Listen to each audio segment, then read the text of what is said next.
Москвадан 2 бөлмөлүү квартира алып бердик. Квартира снимать этип 80 миңден төлөп жүрөбүз. Азыр деле 80 миңден төлөйм.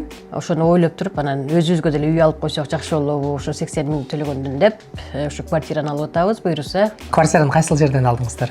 Район Щербинкадан алдык. 2 бөлмөлүү, айына 75 миңден, себеби 25 жылга берилди. Сайкал эже, баштапкы төлөм канча бердиңиздер? 1 миллион 100 миң. Күлүчү буйруса жылдын аягына алып калабыз. Россия жараныңыздар, Ооба, гражданин Россия. 7 жашка чейин балаңыздар бар. Балам бар кичинекей, ошон үчүн 6% ставка менен. Семейный ипотека. Ар бир аял үчүн эле өзүнүн үйү болгон аябай сонун болсо керек. Эми биздин айылда үйлөрүбүз бар, эми бирок Москвада деле бул жакта көбүнчө иштеп жүргөн үчүн өзүңүн үйүң болгон сонун болот го деп ойлойм.